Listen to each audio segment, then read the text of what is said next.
Assalamualaikum warahmatullahi wabarakatuh. Jumpa lagi bersama saya Ibdalia Halid, host di podcast Tika Senani Hasanuddin Makassar. Baik pemirsa, hari ini kita kedatangan tamu yang sangat luar biasa. Beliau merupakan ketua program studi S1 Gizi di Tika Senani Hasanuddin Makassar. Langsung saja kita sapa beliau.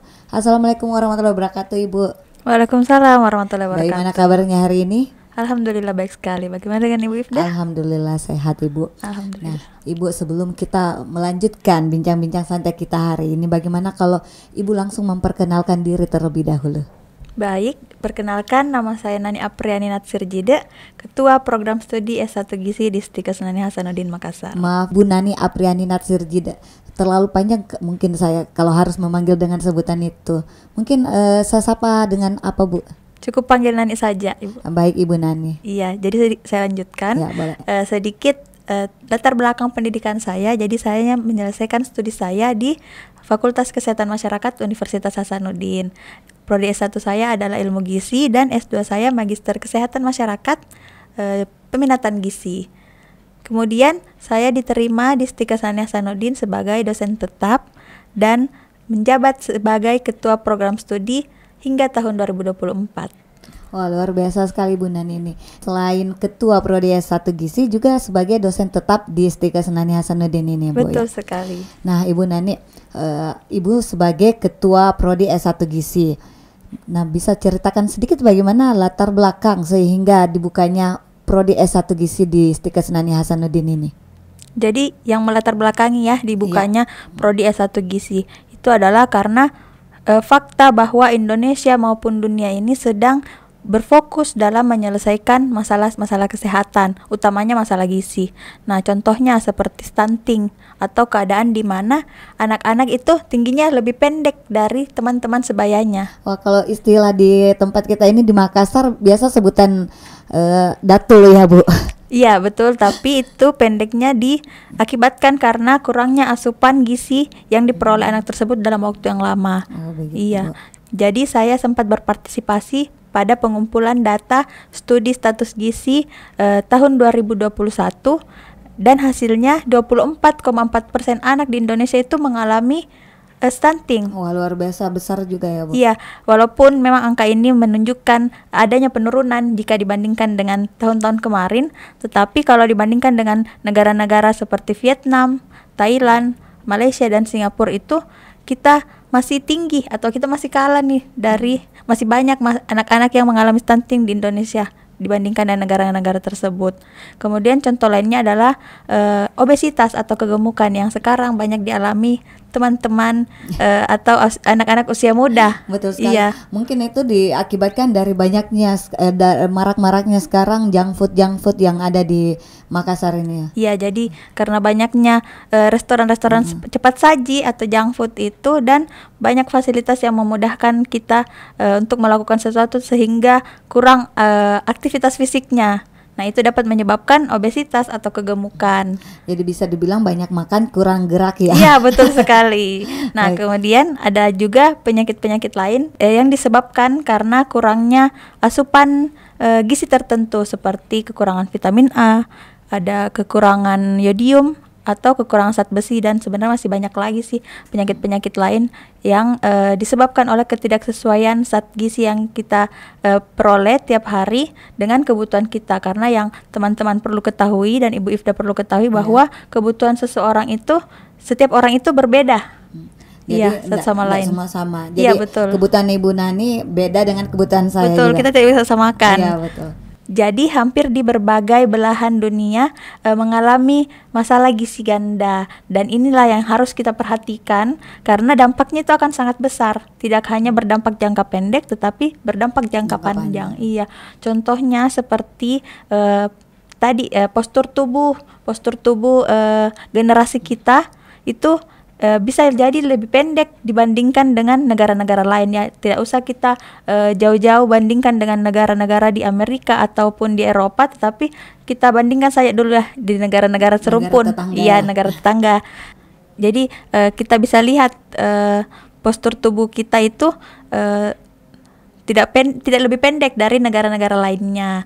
Kemudian dampak lainnya adalah mudah terserang penyakit tidak menular di usia dewasa. Contohnya seperti stroke. Sekarang sudah banyak anak-anak muda yang mengalami stroke. Ya betul sekali. Iya. Kalau dulu-dulu kan orang tua yang Biasanya mengalami orang stroke, tua. ya. Tapi Dan sekarang ini lebih banyak anak muda Iya. kelihatannya. Betul, contoh lainnya seperti diabetes, hipertensi, dan sebenarnya masih banyak lagi sih.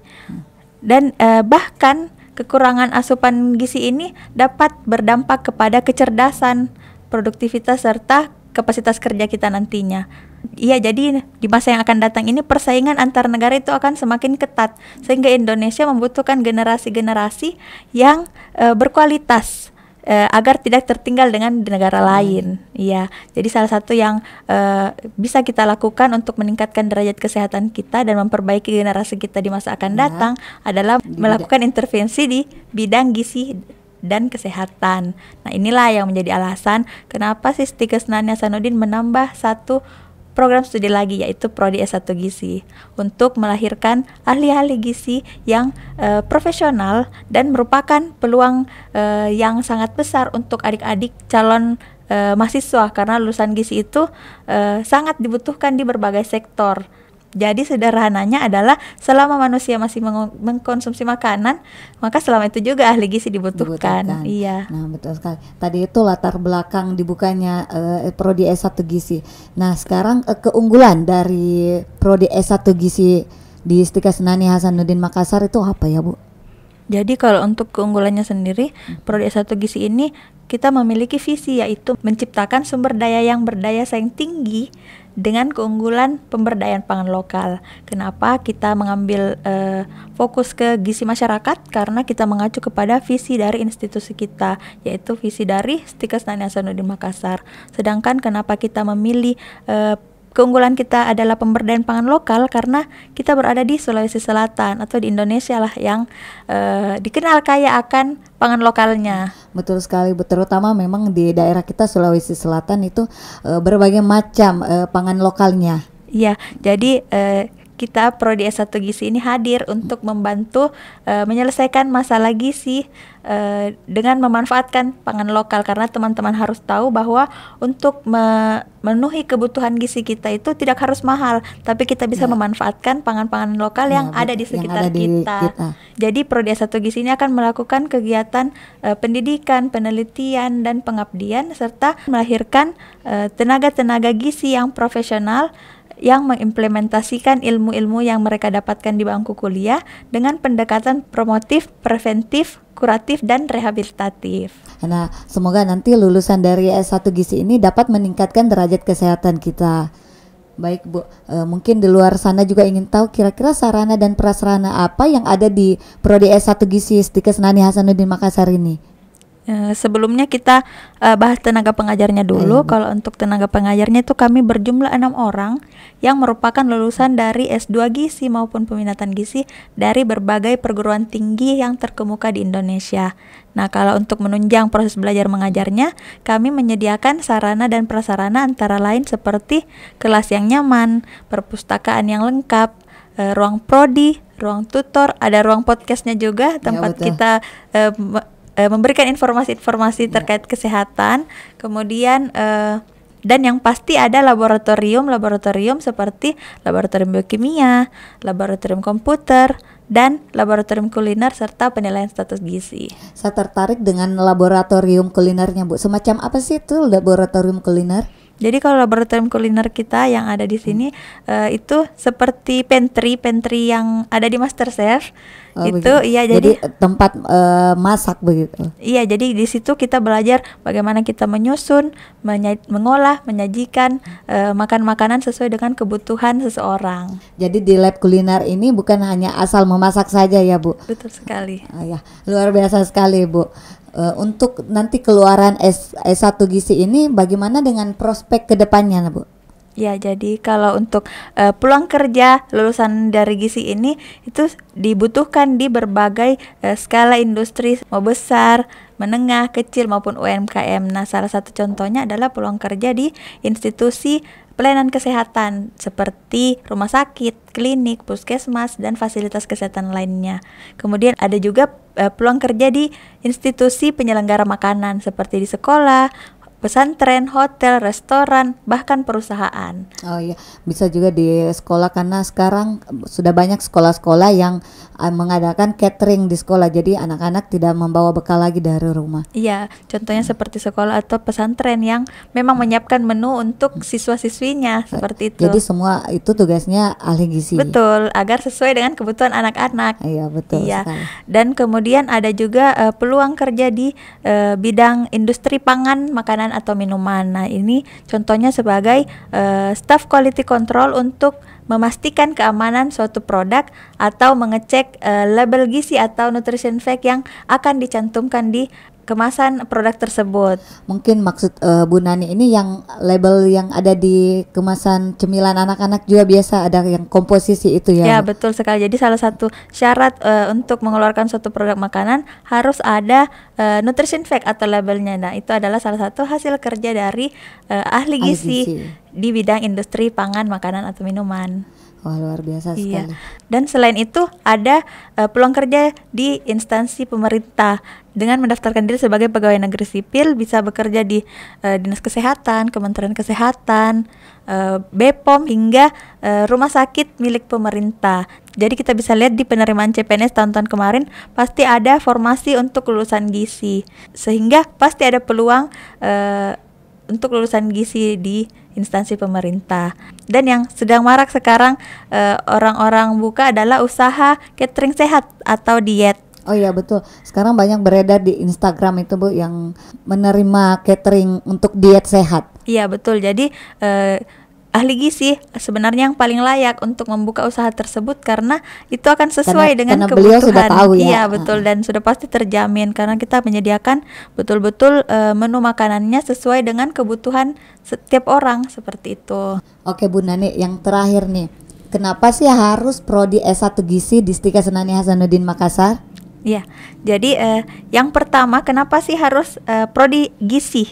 Nah, kalau di gizi sendiri ini kita tidak hanya belajar tentang pangan dan gizi saja, tetapi mata kuliahnya itu beragam dan berasal dari berbagai cabang ilmu seperti kedokteran, kesehatan masyarakat, farmasi, dan masih banyak lagi sehingga lingkup ilmunya itu luas. Dan untuk praktikum dan praktik lapangannya itu ditunjang dengan sarana dan prasarana yang lengkap disediakan oleh Stika Senani Hasanuddin Makassar. Dan untuk prospek kerjanya sendiri sudah saya sebutkan tadi itu sangat luas dan masih sebagian kecil dari prospek kerja atau peluang kerja dari lulusan S1 Gizi. Iya. Dan kenapa harus Stika Senani Hasanuddin? Karena Stika Senani Hasanuddin ini merupakan sekolah tinggi ilmu kesehatan pertama di kawasan Indonesia Timur yang terakreditasi B. Dan sudah pastilah kita berpengalaman di bidang pendidikan dan dapat menjamin skill-skill kita yang akan digunakan di dunia kerja nantinya. Nah, ada salah satu istilah you are what you eat atau kamu adalah apa yang kamu makan. Jadi mulut kita ini adalah salah satu sumber kesehatan maupun kesakitan. Jadi kadang kita makan berharap bahwa itu membawa kesehatan, bagi kita malah justru membawa kesakitan. Karena tidak sesuai dengan kebutuhan kita.